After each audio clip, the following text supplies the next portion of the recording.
हाँ भाई, क्या हाल चाल है? पढ़ाई लिखाई बेहतरीन चल रही है कि नहीं? हम लोग कर रहे हैं क्लास 10th मैथ्स में अरिथमेटिक प्रोग्रेशन स्टार्ट किया था। लास्ट लेक्चर जिन लोगों ने देख लिया होगा तो इंट्रोडक्शन उसी लेक्चर में है। 5.2 का भी इंट्रोडक्शन समझो 5.1 वाले में ही है। ठीक है, वहां पर हम लोगों ने इंट्रोडक्शन में पूरा कवर कर लिया था कि फर्स्ट टर्म क्या होता है, कॉमन डिफरेंस क्या होता है। तो ये सारी चीजें जिन लोगों ने पहला लेक्चर नहीं देखा है तो पहले जाओ अरिथमेटिक प्रोग्रेशन का एक्सरसाइज 5.1 का लेक्चर देख कर आओ। वहां से तुम्हारे सारे कॉन्सेप्ट क्लियर हो जाएंगे। उसके बाद आओ एक्सरसाइज 5.2 पर। ठीक है, 5.2 में करने से पहले हम लोग कुछ एक थोड़ा बहुत समझ लेते हैं कि लास्ट क्लास में हम लोगों ने डिस्कस किया था कि nth टर्म का जो फॉर्मूला होता है वो होता है a plus N minus one D.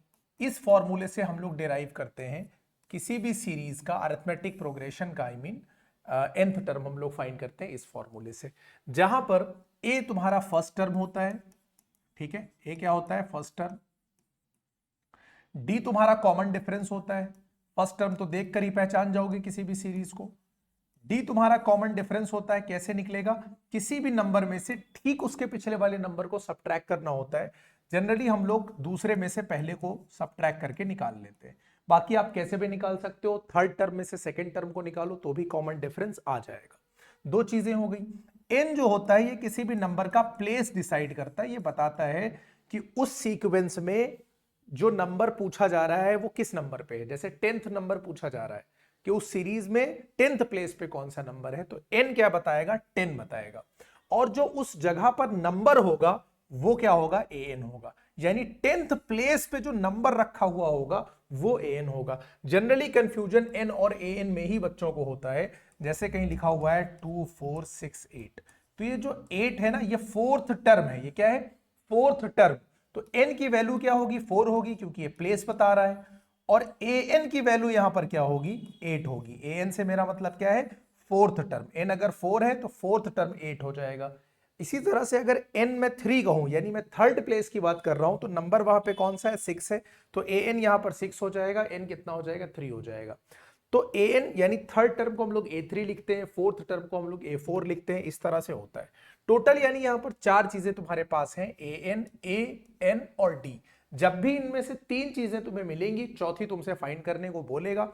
और हम लोग इक्वेशन जैसे सॉल्व करते हैं कि इधर का उधर ट्रांसपोज करते हैं। इधर से कोई चीज लेफ्ट में गई, एडिशन से गई तो सब्ट्रैक्शन में हो जाएगी, सब्ट्रैक्शन से गई तो एडिशन में हो जाएगी, मल्टीप्लाई कर रही है तो डिवाइड कर रहेगी, डिवाइड हो रहा था तो मल्टीप्लाई करेगी, है ना। यही तो सब सीखा था पहले, वही सब यहां पर इस्तेमाल करेंगे। तो चलो पहला क्वेश्चन हम लोग देखते हैं इसका।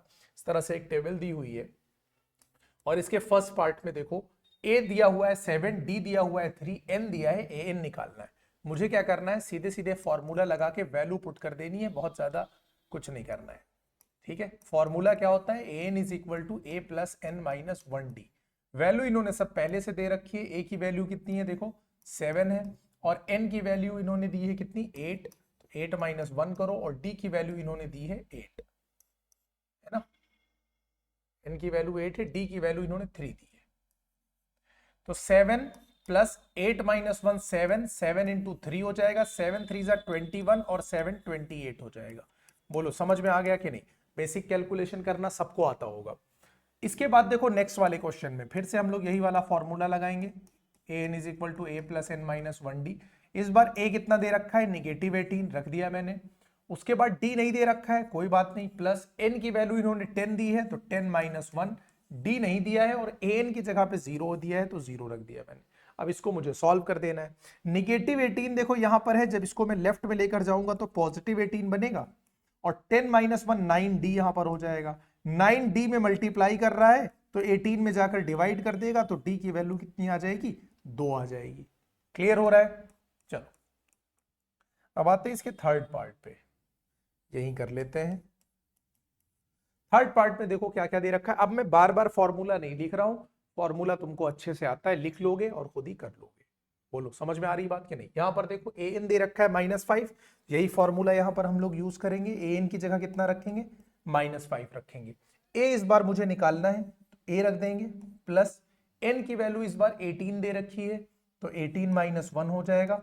और डी की वैल्यू इस बार -3 दे रखी है तो यहां पर -3 इस तरह से लिखना, क्योंकि मल्टीप्लीकेशन में है। ठीक है, चलो -5 ए प्लस, यहां पर देखो 18 में से 1 निकालो, 18 माइनस 1 कितना होता है 17, 17 को -3 से इंटू करो तो आएगा -51, कितना आएगा -51। क्या ये बात समझ में आई?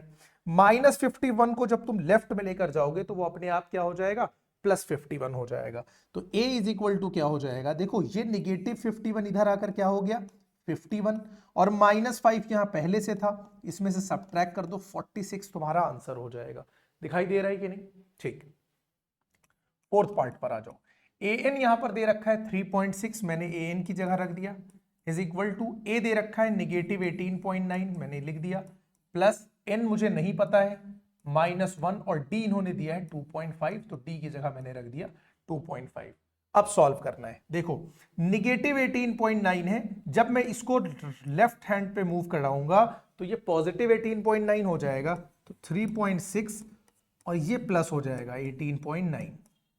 ठीक, यहां पर इसको अभी ऐसा ही लिखा रहने दो, ठीक है, 2.5 n -1।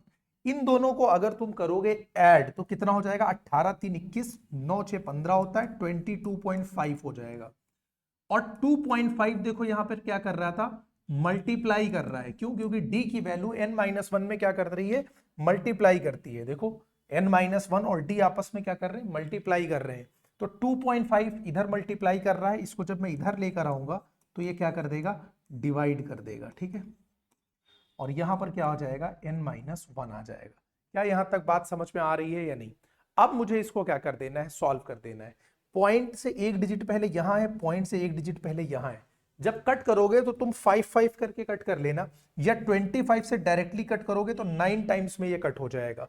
-1 है, इधर लाओगे तो +1 हो जाएगा, 9 में 1 जोड़ोगे तो 10 हो जाएगा, और यही तुम्हारा आंसर हो जाएगा n का।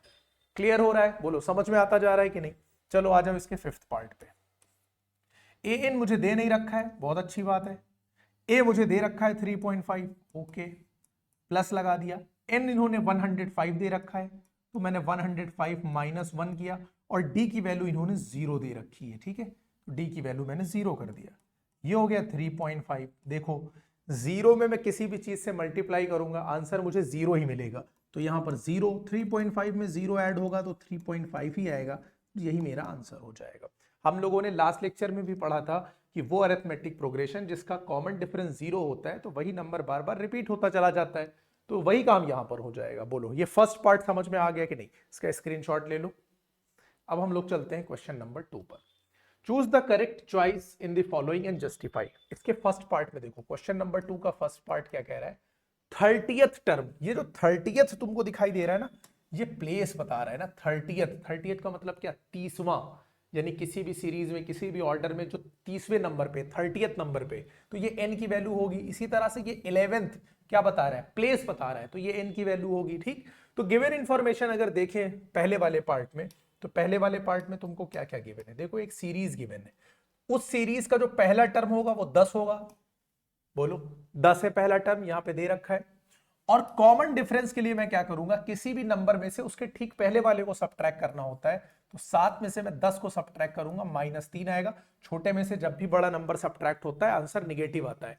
n की वैल्यू देखो 30th टर्म है, तो n की वैल्यू हो गई 30, n की 30 हो गई। अब 30th टर्म का मतलब क्या, जो 30वें नंबर पर यानी 30वें प्लेस पे जो नंबर रखा हुआ है, यानी A30 निकालने को बोल रहा है, यानी तुम समझो कि an निकालने को बोल रहा है। तो हम क्या करेंगे, पहले फॉर्मूला an का मैं तुम्हारे लिए लिख देता हूं इस वाले पार्ट में, नेक्स्ट वाले पार्ट में तुम खुद ही यूज कर लेना, मैं बार बार तो लिखूंगा नहीं। an का मतलब क्या, A30 तुमसे इसने पूछा है, a की वैल्यू 10 है, n की वैल्यू कितनी है बोलो 30, इसमें से 1 निकाला, और d की वैल्यू कितनी है -3। सॉल्व करना है, 10 30 में से 1 जाएगा 29, मल्टीप्लाई करेंगे किससे, -3 से, ये हो जाएगा 10, 29 3 होता है 87, ये आ जाएगा -87। 10 में से 87 घटाओगे यानी -77, ये तुम्हारा आंसर हो जाएगा। बोलो तो कौन सा ऑप्शन तुम्हारा करेक्ट है? यहां पर दिख रहा है मुझे कि मेरा सी ऑप्शन करेक्ट है। बोलो समझ में आ गया? इसका आप दूसरा पार्ट देखते हैं, क्वेश्चन नंबर 2 का सेकेंड पार्ट। 11th टर्म निकालना है एपी का। फर्स्ट टर्म दिख रहा है सीरीज में -3 दे रखा है, देखो पहला टर्म कितना दे रखा है, -3। अब मुझे डी निकालना है। डी के लिए मैं क्या करूंगा, किसी भी नंबर में से ठीक उसके पिछले वाले नंबर को सब्ट्रैक्ट करूंगा। तुम चाहो तो 2 में से घटा दो, तो 2 माइनस लगाओ, -1/2, माइनस माइनस के देखो यहां पर क्या हो जाएगा, प्लस 2 + 1/2। 2 में जब 1/2 जोड़ोगे तो कितना हो जाएगा, 2 और आधा, 2 और आधा होता है 2.5, यानी 2.5, या फिर कह लो 5/2 कह सकते हो कि नहीं, या फिर ऐसे 2 2 4 + 1 5/2 ऐसे कर लो। a -3 था, d 5/2 है मेरा। 11th टर्म का मतलब n मुझे इसने दिया है कितना, 11, और an मुझे निकालना है, यानी 11th टर्म निकालना है, यानी a11 निकालना है। क्या निकालना है, a11। फॉर्मूला यहां पे लिखा ही है, सबसे पहले फॉर्मूला लिख देना। a की वैल्यू कितनी है, देखो -3 प्लस n का मतलब 11 -1, और d की वैल्यू कितनी है, 5/2, ये मल्टीप्लीकेशन में है। ये हो गया -3 प्लस 11 में से 1 निकालोगे 10 आएगा, इस दोनों में मल्टीप्लीकेशन होगा, 2 से काटोगे 5 आएगा, 5 × 5 करोगे 25 आएगा, ठीक है, और 25 में से 3 निकालोगे तो 22 आएगा। क्या ये बात समझ में आ गई? और 22 तुम्हारा दे रखा है आंसर किसका, ऑप्शन नंबर बी तुम्हारा करेक्ट आंसर हो जाएगा। क्या ये बात समझ में आ गई? दोनों क्वेश्चन क्लियर है? इसका तुम चाहो तो स्क्रीनशॉट ले लो, मैं हटता हूं 1 मिनट। चलो अब चलते हैं हम लोग नेक्स्ट क्वेश्चन पर। In the following APs find the missing terms in the boxes. अब जहां पर 2 टर्म दे रखे हो और बीच का टर्म निकालना हो तो एक आसान ट्रिक तो ये होती है कि उनको ऐड करके आधा कर देना, यानी 2 और 26 को जोड़ोगे 28 आएगा, आधा कर दोगे 14 आ जाएगा, ये तुम्हारा आंसर हो जाएगा बीच में, ठीक है। जैसे यहां पर 13 है, यहां पर 3 है, 13 और 3 को जोड़ो 16, 16 का आधा 8, बीच में आ जाएगा। इस तरह से निकाला जा सकता है, लेकिन ये तुम ट्राई करना कहां पर, जहां पर एमसीक्यू तुमसे पूछा जाएगा, बाकी जगह तुम प्रॉपरली सॉल्व करोगे। अब कैसे सॉल्व करना है देखो, सबसे पहले जो फर्स्ट वाला पार्ट है, तीसरे का फर्स्ट वाला पार्ट, इसमें गिवन इंफॉर्मेशन देखो, a = 2 दे रखा है, ये पहला टर्म कितना है, 2 है, 1 2 3, तीसरा टर्म मुझे दे रखा है कितना, 26, तीसरा टर्म का मतलब क्या, a3 कितना इन्होंने दिया है तुम्हें, 26 दिया है, और a3 का मतलब क्या होता है, a + 3 - 1d, यानी a + 2d = 26। बोलो यही तो दे रखा है। जब भी कोई टर्म पूछेगा d का कोएफिशिएंट 1 कम करके ले लेना बस। a की वैल्यू 2 इन्होंने दी है, तो 2 + 2d 26 हो गया, 2 इधर जुड़ रहा है उधर जाकर घट जाएगा, 26 में से 2 निकालोगे, बोलो कितना आ जाएगा, 24 आ जाएगा। अगर 2d = 24 है तो d = 24 का आधा, यानी 24/2, 2 इधर मल्टीप्लाई कर रही है, जाकर डिवाइड करेगा, कितना आ जाएगा, 12 आ जाएगा। d की वैल्यू आ गई 12। दूसरा टर्म मुझे निकालना था a2, दूसरा टर्म क्या होगा, d ऐड करने पर आ जाएगा पहले टर्म में, पहला टर्म था 2, 2 में जोड़ा मैंने 12, आंसर आ गया 14। बोलो क्या ये बात समझ में आ गई? तो यहां पर जो नंबर आएगा वो नंबर क्या होगा, 14। क्लियर है? चलो अब इसका देखते हैं हम लोग दूसरा पार्ट। दूसरे पार्ट में देखो क्या क्या इन्होंने बातें तुम्हें दी। इन्होंने तुम्हें पहला टर्म नहीं दिया है बल्कि दूसरा दिया है, यानी a2 इन्होंने दिया है जो कि कितना है, 13, और इन्होंने तुम्हें दिया है चौथा टर्म यानी a4 जो कि कितना है, 3। अब a2 का मतलब क्या, a + d होता है कि नहीं, d का साथ ही 1 कम करके लिख लो, ये एक इक्वेशन बना लो। a4 का मतलब क्या, a + 3d कर लो इसको, ठीक है, d का साथ ही 1 कम करके, ये दूसरा इक्वेशन बना लो। 2 इक्वेशन तुम्हारे पास है। सॉल्व करने के लिए हमने 2 मेथड सीखे थे लीनियर इक्वेशन इन 2 वेरिएबल्स में, जो कि एक था सब्स्टिट्यूशन और एक था एलिमिनेशन। यूज कर लो, a + d और a + 3d यहां ले आओ नीचे जरा। यहां पर अगर जोड़ोगे तो a और a जुड़ के 2a हो जाएगा, अगर सब्ट्रैक्ट करोगे तो कैंसिल हो जाएगा, तो सब्ट्रैक्ट कर दो। सब्ट्रैक्शन पे सारे साइन बदल जाते हैं। अगर लीनियर इक्वेशन नहीं आता है तो पहले जाके लीनियर इक्वेशन पढ़ लो एक बार, ये कैंसिल आउट हो जाएगा। d में से आप 3d निकालोगे तो कितना आ जाएगा, -2d, और 13 में से 3 निकालोगे तो 10 आ जाएगा। -2 इधर क्या कर रहा है देखो, मल्टीप्लाई जाकर डिवाइड करेगा, कितना आ जाएगा, -5।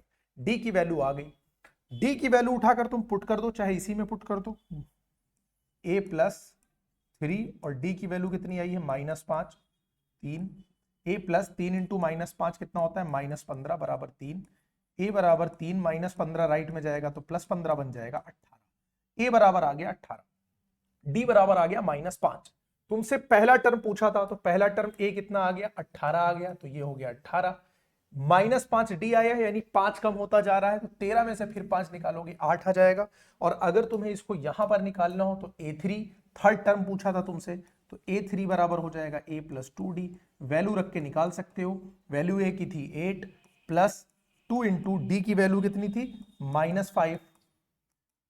2 इंटू -5 देखो कितना हो जाएगा 10। 18 में से 10 जाएगा 8 बच जाएगा। क्लियर है इसका दूसरा पार्ट? समझ में आ रहा है बिल्कुल सबको या नहीं? थर्ड पार्ट पे आ जाओ। ठीक है, इसका थर्ड पार्ट ए दे रखा है इन्होंने 5, बहुत अच्छी बात है। एक तो ए इन्होंने दे दिया 5, यानी पहला टर्म इन्होंने दे दिया। फिर 2 3 4 ये चौथा टर्म है। चौथा टर्म यानी A4 इन्होंने दिया है 9.5। अब A4 का मतलब देखो क्या होता है। A4 का मतलब होता है A प्लस 3D, और A प्लस 3D इन्होंने कितना दिया है 9 2 18 और 119/2। भाई इसको अगर सिंप्लीफाई करोगे तो 9 2 18 और 119/2 आएगा कि नहीं आएगा? ठीक है। ए की वैल्यू इन्होंने कितनी दी थी 5 दी थी, तो भाई ए की वैल्यू यहां पर जरा पुट करो। 5 प्लस 3D बराबर 19/2।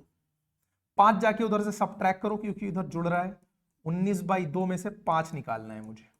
अब समझो 19/2 का मतलब क्या, 20 का आधा 10 होता है, तो 19 का आधा 9.5 होगा। 9.5 में से 5 निकालोगे तो कितना आएगा 4.5 आएगा। 4.5 को कुछ और नहीं 9/2 बोलते हैं। कितना बोलते हैं 9/2। अगर तुम्हें ऐसे नहीं समझ में आया है तो तुम इसको कैसे करोगे, 5 2 10, 19 माइनस 10 हो जाएगा 9, 9/2। 3 से उसको उड़ाओ, 3 3 हो गया, तो डी बराबर कितना निकल कर आया 3/2। डी कितना आ गया 3/2 आ गया। जैसे ही डी की वैल्यू निकली, अब मैं दूसरा और तीसरा टर्म निकाल सकता हूं। तो A2 यानी क्या हो जाएगा A प्लस डी। ए कितना दे रखा है देखो 5। 5 में मुझे कितना जोड़ना है 3/2। अच्छा, अब 3/2 का मतलब जानते हो कितना होता है 1.5 यानी 1.5। 5 में 1.5 जोड़ोगे 6.5 आएगा। अंग्रेज हो तो 5 में 1.5 जोड़ोगे 6.5 आएगा। तो यहां पर क्या लिखोगे 6.5। ठीक है। A3 हो जाएगा A प्लस कितना 2D। ए कितना दे रखा है 5। 2 इंटू डी कितना आया था 3/2, ये कट गया। 5 और 3 कितना आ गया 8। तो यहां पर मेरे दोनों आंसर मिल गए। ये कितना आया है 6.5 और ये कितना आया है 8 आया। बोलो समझ में आ गया कि नहीं? अब इस तरह से बाकी कर सकते हो कि नहीं? 2 क्वेश्चन में तुम्हारे लिए छोड़ सकता हूं, लेकिन छोड़ सकने का मतलब ये नहीं है कि बाद में करना है। वीडियो को पॉज करके पहले 2 क्वेश्चन लगाने हैं, उसके बाद आगे मूव करना है। ठीक है, तो ये 2 क्वेश्चन तुम लगाओ और उसके बाद आगे मूव करो। ठीक है, डू पार्ट 4 एंड 5। ठीक है, ये 2 तुम्हारे लिए अभी, उसके बाद मूव करो नेक्स्ट क्वेश्चन पे। चलो नेक्स्ट कितने क्वेश्चन हो गए 3 हो गए। ठीक है, which term of the AP 3 8 13 18 is 78। पूछ रहा है भाई कि इस सीरीज का कौन सा टर्म 78 है। मुझे इन्होंने दिया क्या है, देखो पहला टर्म तो मुझे मिल गया a इज इक्वल टू कितना हो गया 3। ठीक है, मुझे अगर d निकालना हो तो मैं 8 में से 3 निकाल दूंगा, क्योंकि किसी भी टर्म में से उसके पिछले वाले टर्म को निकालोगे तो कॉमन डिफरेंस आ जाता है। कौन सा टर्म है 78? अब 78 इसका टर्म है, ये याद रखना कि 78 कोई प्लेस नहीं बता रहा है, 78 इसका टर्म है, यानी an की वैल्यू 78 है। तुमसे पूछ रहा है कि भाई इसका प्लेस कौन सा है, इसका कौन सा टर्म है, ये 10वां टर्म है, 12वां टर्म है, 13वां टर्म है, ये पूछ रहा है। इसका प्लेस पूछ रहा है, इसका मतलब जाहिर सी बात है कि तुमसे n पूछ रहा है। क्या ये आइडिया लग गया तुम्हें? बस अगर ये आइडिया लग गया तो इस क्वेश्चन में कुछ नहीं रखा है, जो अभी काम पहले कर रहे थे वही करना है। an की वैल्यू 78 हो जाएगी, a की वैल्यू 3 हो जाएगी, n मुझे पता नहीं है, d मेरा 5 हो जाएगा। 3 इधर एडिशन में, इधर जाकर सब्ट्रैक्ट हो जाएगा, 78 माइनस 3 हो जाएगा, n माइनस 1 और 5 हो जाएगा। 78 माइनस 3 75 हो जाएगा। मैंने इधर मल्टीप्लीकेशन नहीं किया है, 5 से इधर आकर डिवाइड कर दो, 75/5 हो जाएगा, n माइनस 1 हो जाएगा। 5 से काटोगे 15 बार में जाएगा, टेबल याद ही होगा, 15 is equal to n minus 1। तो n बराबर हो जाएगा 15 प्लस 1 यानी कितना 16। क्या ये बात समझ में आ गई कि नहीं? तो कौन सा टर्म है, hence 78 is the 16th term of the given AP। चलो बोलो यहां तक समझ में आता जा रहा है कि नहीं? 1 मिनट रुको, मैं इसको सेव कर लेता हूं। वेट अ मिनट, एक्सपोर्ट, बस 1 मिनट रुकना। ठीक, चलो नेक्स्ट क्वेश्चन पर चले। अब नेक्स्ट क्वेश्चन देखो, find the number of terms in each of the following APs. कितने टर्म्स है ये पूछ रहा है। पहला टर्म दे रखा है 7, कॉमन डिफरेंस 13 में से 7 निकालोगे 6 आ जाएगा। ये लास्ट टर्म दे रखा है 205, ठीक है, तो ये n तो है नहीं, ये an है। यही डिसाइड करेगा, क्यों भाई, अगर इसमें टोटल 20 टर्म है तो ये 20वां है, अगर इसमें टोटल 30 टर्म है तो ये 30वां होगा, अगर इसमें 40 टर्म है तो ये 40वां होगा। बात समझ में आई कि नहीं। तो an का काम कौन करेगा, 205 करेगा, करेगा। चलो क्वेश्चन नंबर 5 का हम लोग कौन सा फर्स्ट पार्ट करेंगे। a इज इक्वल टू 7 दे रखा है, d इज इक्वल टू 13 में से आप 7 निकालोगे तो 6 आ जाएगा। an दे रखा है, यानी जो भी इस सीरीज का लास्ट टर्म है 205। कितने टर्म है, तो जाहिर सी बात है तुमसे n पूछ रहा है। an का फॉर्मूला लगा दो, an इज इक्वल टू क्या होता है, a plus n minus 1d। Value रख दो, an की वैल्यू रख दिया, a है 7, n मुझे निकालना है और d मेरा 6 है। 7 इधर ऐड हो रहा है, इधर आकर क्या हो जाएगा, सब्ट्रैक्ट। 205 में से 7 निकालोगे तो 198 आएगा, 198, ठीक है। 6 से इधर डिवाइड करोगे, इधर लाके काटो, यहीं से मार दो, 6 1 जा 6, यहां से काटो, 6 3 जा 18, 6 3 जा 18, कट करना आता है कि नहीं, ये हो गया 33। ये -1 इधर जाके +1 हो जाएगा और 33 में 1 जुड़ेगा तो 34 हो जाएगा। क्या ये बात समझ में आई। कितने टर्म हो जाएंगे, 34 टर्म हो जाएंगे। तो नंबर ऑफ टर्म्स इसमें कितने हो जाएंगे, 34, ठीक। चलो नेक्स्ट देखते हैं। अब बाकी लैंग्वेज ये कि hence there are 34th term, sorry 34th नहीं, 34 terms in the given AP. ये सब तो तुम लोग लिख ही लोगे ना। पहला टर्म देखो दूसरे में कितना दे रखा है, 18, तो a बराबर हो गया 18। डी निकालने के लिए मुझे क्या करना है, किसी भी नंबर में से पिछले वाले नंबर को क्या करना है, सबट्रैक्ट करना है। तो ये है 15 1/2 यानी 15.5, इसमें से निकालना है 18। अब जाहिर सी बात है गैप तुमको दिख रहा है 13 और 15.5, 15.5, 15.5, 13 और 15.5 में 2.5 का गैप है, सीरीज कम हो रही है तो -2.5 यानी -5/2 होगा। नहीं आइडिया लग रहा है तो फिर सॉल्व करो, अदरवाइज सीधे सीधे आइडिया लग रहा है तो मैं सीधे यहां लिख सकता हूं 15 2 30 और ये 31/2 हो गया और -18 हो गया। अब इसको सॉल्व करो, सॉल्व करेंगे कैसे, देखो 31 मैंने बताया था ना बटरफ्लाई वाला मेथड, ऐसे ऐसे और ऐसे। तो 31 1 जा 31, 2 2 18 कितना हो जाएगा 36 और 2 1 जा 2, -5/2 आ गया कि नहीं, ये आ गया डी। लास्ट टर्म जो है यानी इस सीरीज का वो कितना दे रखा है, -47 और मुझे n निकालना है। मुझे an का फॉर्मूला पता है, क्या होता है an का formula, a plus n minus 1d लगाएंगे। an कितना दे रखा है, देखो -47, a कितना दे रखा है 18, प्लस n नहीं पता मुझे, और d कितना दे रखा है -5/2। यहां बार बार ध्यान रखना कि इनटू में है, इसलिए मैं यहां पर क्या कर रहा हूं, ब्रैकेट बंद कर रहा हूं। अगर मैं ब्रैकेट नहीं लगाऊंगा तो इसका मतलब हो जाएगा ये सब्ट्रैक्ट हो रहा है, मल्टीप्लाई नहीं कर रहा है। तो छोटी छोटी चीजों का ध्यान रखना है। 18 को मैं लेफ्ट में मूव कराऊंगा, +18 था तो इधर आकर कितना हो जाएगा -18, ठीक है।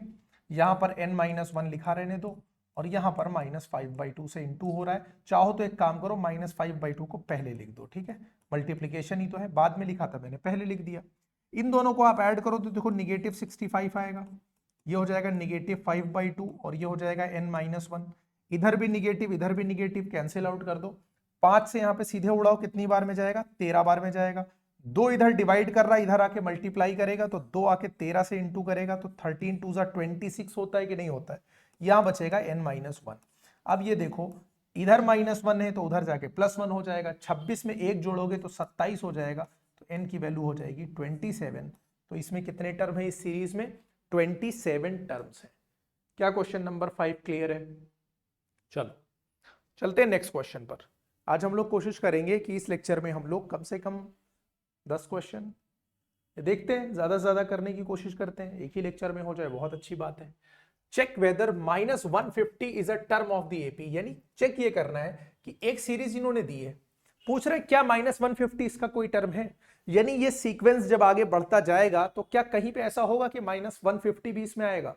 अगर -150 इसका टर्म है तो किसी ना किसी प्लेस पे तो होगा ही, तो मैं an की जगह रख के चेक कर सकता हूं। देखो a बराबर कितना है 11, सीरीज का पहला टर्म दे रखा है, और d मैं कैसे निकालूंगा, 8 में से 11 को घटाऊंगा तो कितना आ जाएगा -3। मैं चेक कर ले रहा हूं, मैं मान ले रहा हूं कि ये nth टर्म है, क्या मान ले रहा हूं, nth टर्म है, ठीक है। Let -150 be nth term of the given AP. ठीक, मैंने मान लिया कि भाई इसका nth टर्म है, तो ए एन की जगह यूज करूंगा इसे, ए प्लस एन माइनस 1d। चलो वैल्यू जल्दी जल्दी लगाओ, ये हो गया -150, ए कितना हो गया 11, एन माइनस 1, डी कितना हो गया -3। ये 11 इधर लेकर चले जाओ तो -150 और 11 इधर आएगा तो -11 हो जाएगा, n माइनस 1 हो जाएगा, यहाँ पर -3 हो जाएगा। ये दोनों करोगे तो -161 आ जाएगा। एडिशन आता है ना, निगेटिव निगेटिव एडिशन होता है, साइन सेम रहता है, same in the sense minus ही आएगा। यहाँ भी निगेटिव, यहाँ भी निगेटिव, कट गया। 3 इधर आएगा डिवाइड करने तो 161/3 हो जाएगा। कंप्लीटली कट होगा नहीं, क्यों? क्योंकि 6 1 7 1 8 है। जिन नंबर्स के डिजिट का सम 3 से नहीं कटता है वो नंबर भी 3 से नहीं कटता है। ये मैंने पढ़ाया था डिविजिबिलिटी रूल में। -1 है तो इधर आकर क्या हो जाएगा +1, तो 161/3 +1 कर दो। +1 करोगे तो 3 1 जा 3 और 161 में जुड़ेगा तो 164/3। यहां पर भी देखो ये 3 से नहीं कट हो रहा है, 6 4 10 11, 11 3 से नहीं कट है, इसका मतलब 164/3 भी 3, 164 भी 3 से कट नहीं होगा। इस पूरी कहानी से मतलब ये निकला कि n की जो वैल्यू है वो इंटीजर नहीं आई, n की वैल्यू इंटीजर नहीं आई। Clearly n is not an integer. अच्छा, इंटीजर होना क्यों जरूरी है भाई? एक बात बताओ मुझे, अगर ये किसी ना किसी प्लेस पे आ रहा होगा तो पहले पे आएगा, दूसरे पे आएगा, तीसरे पे आएगा, चौथे पे आएगा, ऐसे किसी ना किसी एक कंप्लीट नंबर पे आएगा ना। किसी सीरीज में ऑर्डर कैसे चलता है, 1 2 3 4 5 6 7 ऐसे चलेगा। ऐसा तो नहीं होगा कि वो 3.5 प्लेस पे है, वो 2.5 प्लेस पे है। क्या ऐसा होता है? नहीं होता है। तो अगर ये इसका कोई टर्म होता तो n की वैल्यू कंप्लीट आती, एक पॉजिटिव इंटीजर मिलता, जो कि नहीं है। इसका मतलब कि 150 इसका टर्म भी नहीं है। -150 is not the term, not a term of the given AP। ठीक है, क्लियर है ये क्वेश्चन? नेक्स्ट क्वेश्चन पे चले। चलो, find the 31st term of an AP whose 11th term is 38 और 16th टर्म इज 73। दो इंफॉर्मेशन इन्होंने तुमको दी। क्या दिया? 11th टर्म का मतलब A11 इन्होंने दिया है 38 है, एक चीज। एंड दूसरी चीज इन्होंने तुमसे कहा है कि 16th टर्म 73 है, यानी A16 73 है। दो इंफॉर्मेशन दे दी और तुमसे कह रहे हैं भाई 31st टर्म बताओ, यानी A31 की वैल्यू इन्होंने तुमसे पूछी है। क्लियर हो गई बात? चलो, A11 का मतलब क्या? D का साथी एक कम करके, 11वां टर्म है तो D का साथी 10 हो जाएगा, A प्लस 10D बराबर कितना हो जाएगा 38, 38, ये एक बात हो गई। A16 का मतलब हो जाएगा A प्लस 15D, ये कितना हो जाएगा बोलो 73, यानी ये हो गई दूसरी बात। ठीक है, दो बातें दी थी, इनको अब सॉल्व कर लो। ठीक है, यहां पर लिख दो चाहे 1 minus A plus 10D is equal to 38, A plus 15D is equal to 73। मैंने सब्ट्रैक्ट क्यों किया? सब्ट्रैक्ट करूंगा तो A minus A cancel out हो जाएगा। सब्ट्रैक्शन में सारे साइन बदल जाते हैं, ये कैंसिल आउट हो गया। 10D में से 15D गया तो 5D आया निगेटिव का। 38 में से 73 निकालोगे 25 आएगा, क्योंकि 38 और 25 कितना होता है? नहीं, 38 और 35 होता है, सॉरी 35। माइनस माइनस कैंसिल हुआ, D इज इक्वल टू हो गया 35/5 यानी 7। बोलो, ये आ गई D की वैल्यू। क्या यहां तक बात समझ में आ गई कि नहीं? ठीक, D की वैल्यू आ गई 7, D की वैल्यू आ गई। अब मैं D की वैल्यू पुट करके निकाल सकता हूं, इसमें लाकर मैं पुट कर देता हूं। A प्लस 15 इंटू D की वैल्यू है 7 इज इक्वल टू 73, तो A प्लस 15 7 जा 105 होगा 73। टेबल वगैरह जितने अच्छे से याद होगा, कैलकुलेशन उतनी अच्छे से होगी। ठीक है, 105 में से घटाओगे, 73 में 27 और 27 5 होता है 32, तो निगेटिव 32 हो जाएगा, ये A की वैल्यू हो जाएगी। ठीक है, A आ गया, D आ गया, यही तो चाहिए कोई भी टर्म निकालने के लिए। मुझसे इन्होंने A31 पूछा था। A31 का मतलब क्या? बहुत अच्छे से अगर कर दूं तो A plus n minus 1D लगाऊंगा, 31 माइनस 1D यानी A प्लस 30D। बोलो, यही तो होता है। A31 मुझे निकालना है। A की वैल्यू बोलो कितनी आई थी? A की वैल्यू आई थी -33, सॉरी -32 आया है, और D की वैल्यू आई थी 7, इंटू 7 हो जाएगा। ये -32 हो जाएगा, इसको इंटू करोगे 210 हो जाएगा, 210 से 32 को निकालोगे 178 हो जाएगा, और यही तुम्हारा करेक्ट आंसर होगा। बोलो, क्या क्वेश्चन नंबर 7 तक बिल्कुल तुम लोगों को क्लियर है या कोई डाउट लग रहा है? डाउट लग रहा है तो बताओ। ये क्या कर रहा हूं मैं? ओ इंपोर्ट, वेट अ मिनट, मुझे एक्सपोर्ट करना था। ठीक है, हाँ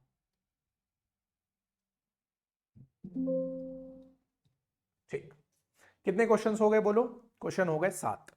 इसको तुम नोट कर लो या स्क्रीनशॉट ले लो। अब हम लोग चलते हैं क्वेश्चन नंबर 8 पर। बोलो समझ में आ रहा है कि नहीं? एपी इतना मुश्किल भी नहीं है जितना तुम लोगों को लगता है कभी कभी। एन और एन में कंफ्यूजन की वजह से ए डी बस सिंपल सिंपल वैल्यूज है, रख देना है, सॉल्व कर देना है, कोई मुश्किल नहीं दिख रही। An AP consist of 50 term. Total कितने टर्म है? 50 टर्म है एपी में।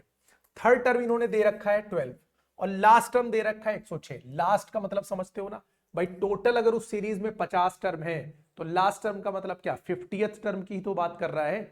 तो दो चीजें इसने तुम्हें दी हैं। थर्ड टर्म दे रखा है 12, यानी A3 इज इक्वल टू कितना है? 12। और A3 का मतलब मैं क्या कहूंगा? A plus 2D। डी हमेशा साथी एक कम करके आएगा, इसको बनाऊंगा इक्वेशन 1। लास्ट टर्म का मतलब क्या? A50। यही तो मतलब हुआ लास्ट टर्म का भाई। 50 टर्म टोटल है सीरीज में, तो लास्ट टर्म A50 ही होगा। ये 106।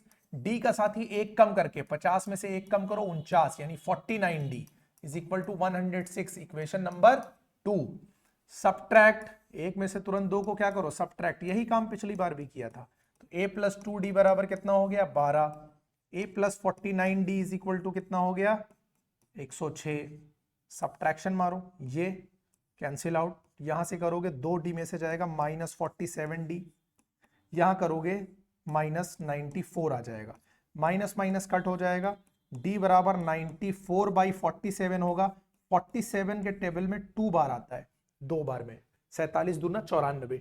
D की वैल्यू आ गई, यहां पर पुट करो। A प्लस 49, D की वैल्यू 2 रख दी, बराबर 106।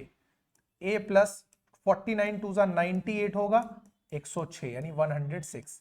A इज इक्वल टू 106 में से 98 को करो सब्ट्रैक्ट। 8 और 4 कितना हो गया? 12। सॉरी 6 2 8, 2 इधर बचा, 98 2 100 106। ठीक है, ये हो गई बात। A पता चल गया और D पता चल गया मुझे। मुझसे इन्होंने पूछा था 29th टर्म। क्या पूछा था? 29th टर्म, यानी A29। A29 का मतलब क्या? A plus 28D। A की वैल्यू कितनी आई थी? 8। 28 इंटू डी की वैल्यू कितनी आई है? 2। 8 प्लस 28 टू सा होता है कितना? 56। दोनों को जोड़ोगे आएगा 64। ये आंसर होना चाहिए। ये हो गया तुम्हारा क्वेश्चन नंबर 8। ठीक है, क्लियर होता जा रहा है या नहीं? 1 मिनट रुकना। ठीक है, चलो अब चलते हैं नेक्स्ट क्वेश्चन पर। नेक्स्ट क्वेश्चन है तुम्हारा question number 9। If the third and ninth terms of an AP are 4 and -8, यानी थर्ड टर्म कितना दे रखा है? 4 दे रखा है, तो A3 बराबर कितना हो जाएगा? 4 हो जाएगा। एंड दूसरा नाइन्थ टर्म यानी A9 कितना दे रखा है? -8 दे रखा है। दो चीजें इन्होंने दी है और तुमसे पूछ रहे हैं which term of this AP is 0, कि इस एपी का कौन सा टर्म 0 होगा।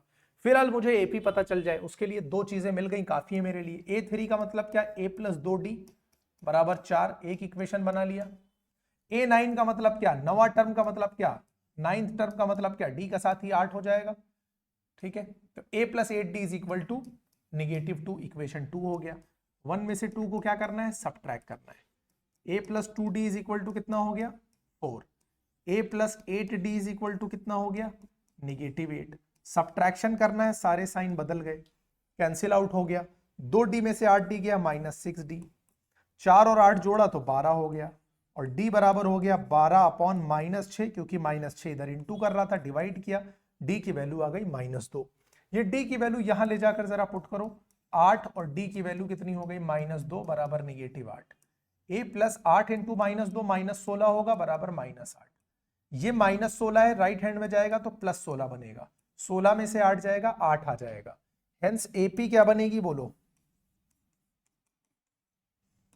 एपी बनेगी, पहला टर्म 8 है, डिफरेंस निगेटिव है, यानी सीरीज कम होगी।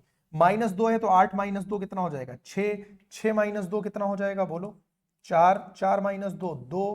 2 माइनस 2 0, यहां से तो मुझे दिख गया कि भाई पांचवा टर्म 0 है, यहां से ही दिख गया। लेकिन अब जरूरी नहीं था कि किसी सीरीज में पांचवे पे दिख जाए, कहीं पर आगे हो जाता, हो सकता था कि नहीं हो सकता था। तो फाइंड करना था, तो मैं ऐसे कहूंगा कि लेट कर लूंगा, let 0 be the nth term of the given AP, of the AP. बोलो बात समझ में आई कि नहीं? भाई यहां पर तो इत्तेफाक था कि भाई छोटा नंबर था, 2 का डिफरेंस था, पांचवे पे 0 मिल गया, तो तुम कह सकते हो कि इस सीरीज का 5th टर्म है 0। लेकिन कहीं पे हो सकता है 49th टर्म होगा, तो ऐसे थोड़ी ना चलते चले जाते, प्रॉपर मेथड यही है। तो nth टर्म मैंने मान लिया कि 0 है, तो an is equal to A plus N minus 1d में मैं इसको यूज करूंगा। मैंने माना कि 0 nth टर्म है, तो an बराबर 0 हो गया। a की वैल्यू कितनी थी बोलो, 8 प्लस n माइनस, और d की वैल्यू कितनी है, -2। 8 को इधर लेकर आओ, निगेटिव 8 हुआ, -2 इंटू कर रहा है तो पहले लिख लो। भाई ये इंटू हो रहे हैं दोनों, तो मैं चाहे ए बी लिखूं चाहे बी ए लिखूं, कोई फर्क नहीं पड़ता है ना मल्टीप्लीकेशन में। तो मैंने -2 को पहले लिख लिया, ये माइनस और ये माइनस उड़ा दिया, 2 से सीधे इधर काट दिया, 4 बार में कट गया, तो ये हो गया 4 n माइनस 1, -1 है तो इधर आकर +1 हो जाएगा, तो n बराबर 5 आ जाएगा। तो 0 इसका कौन सा टर्म हो जाएगा, 5th टर्म हो जाएगा। क्लियर हो रही है बात या नहीं? बोलो समझ में आता जा रहा है? थोड़ा मजा आ रहा है कि नहीं अरिथमेटिक प्रोग्रेशन करने पर? ये हो गया क्वेश्चन नंबर 9। अब आते हैं हम लोग क्वेश्चन नंबर 10 पर, ठीक है। The 17th term of an AP exceeds its 10th term by 7। ये जो एक्सीड लिखा हुआ है ना, आधे बच्चे तो यही फेल हो जाते हैं, एक्सीड का मतलब ही नहीं समझ पाते हैं। एक्सीड का मतलब होता है ज्यादा होना है, एक्सीड का मतलब क्या होगा, ज्यादा होना। क्वेश्चन ये कह रहा है कि 17th टर्म है जो एपी का, यानी A17, वो ज्यादा है 10th टर्म से। कितना ज्यादा है, 7 ज्यादा है। इसका मतलब A17 में से अगर मैं A10 को माइनस करूंगा तो आंसर में कितना मिलेगा, 7 मिलेगा। यही इंफॉर्मेशन तो इन्होंने दी है तुमको, और तुमसे पूछा क्या है, तुमसे D पूछा है। तो भाई यहां पर देखो, A17 का मतलब कुछ और नहीं होगा, A प्लस 16D होगा कि नहीं होगा, और माइनस A10 का मतलब क्या होगा, A प्लस 9D। मैंने इसको क्या किया है, ब्रैकेट में लिखा है। ब्रैकेट में इसलिए लिखा है क्योंकि बाहर माइनस था, अगर नहीं लिखते तो गड़बड़ करता, ठीक है। अब देखो a प्लस 16d, माइनस को अब अंदर इंटर कराओ तो -a हो जाएगा, -9d हो जाएगा। क्यों, माइनस ब्रैकेट के अंदर जाए या माइनस ब्रैकेट से बाहर आए, दोनों केसेस में साइन बदल देता है। a और minus a cancel out, 16d में से 9d गया तो 7d बचा, और d में 7 इधर कर रहा है मल्टीप्लाई, तो इधर जाकर कर देगा डिवाइड, 7/7 करोगे 1 आ जाएगा, d की यही वैल्यू हो जाएगी। कॉमन डिफरेंस कितना हो गया, 1 हो गया। क्या क्वेश्चन नंबर 10 समझ में आ गया या नहीं? और क्वेश्चंस करें, चलो आगे चलते हैं। Question number 11, which term of the AP will be 132 more than it's 54th term. यानी इस सीरीज का कौन सा टर्म इसी सीरीज के 54th टर्म से 132 ज्यादा है। तो पहले तो मुझे 54th टर्म पता चले इसका। ए बराबर देखो कितना दे रखा है, 3 दे रखा है। डी बराबर में क्या करूंगा, 15 में से 3 निकालूंगा, क्योंकि दूसरे में से पहले टर्म को माइनस कर दिया तो 12 आ गया। मुझे डी भी मिल गया, ए भी मिल गया। A54 निकालना है। A54 का मतलब क्या, n की जगह मैं क्या यूज करूंगा, 54। तो a की वैल्यू हो गई 3 प्लस n की वैल्यू 54 माइनस 1, और d की वैल्यू कितनी हो गई, 12। बोलो यही तो होगा A54। अब इतना तो आइडिया लगी गया होगा ना बार बार करते करते कि फॉर्मूला क्या लग रहा है। वही an वाला मैंने फॉर्मूला यूज किया, लिखा नहीं है। 3 प्लस 54 में से एक जाएगा, 53 बचेगा, और इंटू हो जाएगा 12। अब जरा देखो, 12 से इसको इंटू मारो, 12 त्रिजा होता है 36, यानी 36, 12 पंचे 60 और 3, ये हो गया 636। भाई सीधा देखो, 12 पंचे 600, 50 इंटू 12 600, और 36 और जोड़ दो, ठीक है। नहीं है तो भैया बैठ के मल्टीप्लाई करना, कोई बात नहीं। 639 आ गया। क्या ये बात समझ में आ गई? अब कौन सा टर्म जो इसमें 132 और जोड़ो, जोड़ा जरा बोलो नहीं जरा, 54 मतलब 639 आया, और इसमें मुझे क्या करना है, 132 और ऐड करना है। तो भाई 639 आया था 154th टर्म, इसमें मैं 132 और ऐड करूंगा, दोनों को ऐड करूंगा तो आएगा 771। 39 32 71 होता है, 771 आ गया। अब ये जो टर्म आया है 54th टर्म से 132 ज्यादा है, ये टर्म निकल कर आ गया। अब पूछ रहे हैं कि ये जो टर्म है ये इस सीरीज का कौन सा टर्म है, यानी किस नंबर पे आएगा इस सीरीज में, यानी n पूछ रहा है। इसको तुम nth टर्म मान लो। Let 771 be nth term of the given AP. मैंने इसको कौन सा टर्म मान लिया, nth टर्म मान लिया, और nth टर्म मान लिया तो मुझे n निकालना है सीधे सीधे, फिर से यूज करना है, तो इस बार मैं फॉर्मूला लिख देता हूं। बार बार फॉर्मूला देखने से क्या हो जाएगा, याददाश्त तुम्हारी अच्छी रहेगी और तुम्हें याद हो जाएगा। a की वैल्यू कितनी थी बोलो जरा, 3, n मुझे निकालना था और d की वैल्यू थी 12। यहां पर देखो 3 ऐड हो रहा है, तो इधर आकर क्या हो जाएगा, सब्ट्रैक्ट n-1 इंटू में 12। 771 में से 3 निकालोगे 768 बचेगा, n-1 और 12 इधर इंटू कर रहा है, इधर आकर क्या करेगा, डिवाइड। डायरेक्ट काटना है, डायरेक्ट यहीं से उड़ाओ। अगर 12 का टेबल याद है तो 12 6 72 होता है और 12 4 48 होता है, यानी 64 जाएगा। n-1 -1 इधर आकर क्या हो जाएगा, +1। 64 + 1 कितना हो जाएगा, 65। 65 तुम्हारा आंसर आ जाएगा। तो ये हो गया, hence it is the 65th term of the given AP. ये हो गया तुम्हारा क्वेश्चन नंबर 11। ठीक है, बोलो बात समझ में आ गई। नेक्स्ट करें। नेक्स्ट देखो, two APs have the same common difference. The difference between their 100th term is 100. What is the difference between their 1000th terms? देखो दो अलग अलग एपी हैं, क्वेश्चन ने कह रहा है दो अलग अलग एपी हैं, लेकिन कॉमन डिफरेंस दोनों का सेम है। तो हम अलग अलग दो एपीज मान लेते हैं। Late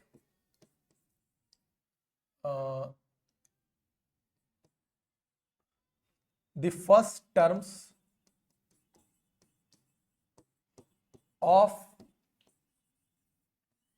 two different APs be A1 and A2 respectively. मैंने क्या किया कि भाई दो अलग अलग सीरीज थी, तो एक के पहले टर्म को A1 मान लिया, दूसरे वाले को A2 मान लिया, ताकि कंफ्यूजन ना हो।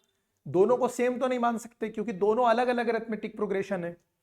कॉमन डिफरेंस सेम है। कॉमन डिफरेंस भाई दोनों का क्या है, common difference for both the APs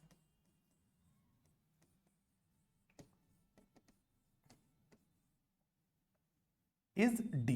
भाई कॉमन डिफरेंस सेम है तो हमने उसको डी मान लिया। क्लियर हो गई बात कि नहीं? ठीक है। अब देखो पहली वाली सीरीज की अगर हम बात करें तो 100th टर्म का मतलब क्या होगा, देखो 100th term of first series, या ऐसे लिख लो A100 इज इक्वल टू कितना हो जाएगा। एक काम करो, A1 A2 की जगह तुम A और A डैश लिख लो। इसको A मानो, इसको A डैश मानो। ये देखो, ठीक है। तो इसके फर्स्ट टर्म को तुम कहना इसके 100 टर्म को क्या कहना, A100। इसका पहला टर्म A माना और एक कम करके 100 - 1 और D तो D ही रहेगा, तो A + 99 D आया कि नहीं आया। दूसरा निकालो A-100। A डैश मतलब मैं दूसरी सीरीज की बात कर रहा हूं। पहला टर्म A डैश और n-1 यानी 100 - 1 D, तो कितना हो गया A डैश + 99 D। क्या ये बात समझ में आ गई? एक सीरीज ये हो गई, एक सीरीज ये हो गई। इसका 100 टर्म ये हो गया, इसका 100 टर्म ये हो गया। क्वेश्चन ने क्या कहा है कि इसके 100 टर्म में से अगर मैं दूसरी वाली सीरीज के 100 टर्म को माइनस कर रहा हूं तो आंसर 100 आ रहा है। ध्यान से देखो, the difference between their 100th terms is 100, यानी एक सीरीज ये, एक सीरीज ये। इन दोनों के 100th टर्म में जो डिफरेंस है वो 100 है, ये मैंने लिख दिया। A100 मतलब कितना, A + 99 D मैंने पहले से निकाल रखा था, माइनस ये इंफॉर्मेशन गिवन थी तो इसको तुम गिवन में लिख दो। और A-100 की जगह पे क्या लिखोगे, A डैश + 99 D। ये मैंने डैश इस्तेमाल किया जिससे पता रहे कि भाई A अलग है और A डैश अलग है। ओपन जब करोगे तो A + 99 D minus A dash - 99 D हो गया। ठीक है, 99 D और -99 D कैंसिल हो गया। A - A डैश बराबर 100 हो गया, क्योंकि A और A डैश दोनों अलग अलग बातें हैं, और इसको इक्वेशन 1 मान लिया। क्लियर हो गई बात कि नहीं? अब 1000 टर्म की बात कर रहा है। पहली सीरीज का 1000 टर्म A1000, दूसरी वाली का A डैश 1000। ठीक है, A1000 का मतलब क्या होगा, A + 999 D, क्योंकि D का साथ ही एक कम करके आएगा कि नहीं। A + 999 D माइनस लगा दो। A डैश 1000 की जगह क्या आएगा, A डैश + 999 D, यही तो होगा। ओपन कर दो ब्रैकेट को, A + 999 D minus A dash, minus अंदर इंटर करेगा तो साइन बदल जाएगा, ये भी 999 D। ये 999D, ये 999D कट हो गया तो a बचा और इधर से -a' बचा। इसकी वैल्यू तुम पहले से जान रहे हो कितनी है, 100 है कि नहीं है? तो यहां पर क्या लिख दोगे, 100। कहां से आया, फ्रॉम इक्वेशन 1, और ये तुम्हारा आंसर हो। इसकी वैल्यू तो ऑलरेडी देखो 1000 टर्म का डिफरेंस भी a-a' आया और इसकी वैल्यू ऑलरेडी नोन थी, 100 थी, तो यहां पे मैंने रख दिया और ये आंसर हो गया। ये हो गया तुम्हारा क्वेश्चन नंबर 12। बोलो यहां तक क्या बात समझ में आ गई? बचे मेरे पास 8 क्वेश्चन और, 8 क्वेश्चन और बचे, 12 इस लेक्चर में करते हैं, 8 क्वेश्चन जो बचे हैं वो एक नेक्स्ट लेक्चर में, यानी आधे घंटे की नेक्स्ट वीडियो में हो जाएगा। एक साथ अभी करूंगा तो पढ़ोगे तो तुम वैसे भी नहीं। तो ये 12 क्वेश्चन एक बार बैठ के सुकून से लगाओ। नेक्स्ट लेक्चर में हम लोग मिलते हैं इसके बाकी बचे हुए 8 क्वेश्चंस के साथ, ठीक है? तब तक अच्छे से पढ़ाई करते रहो।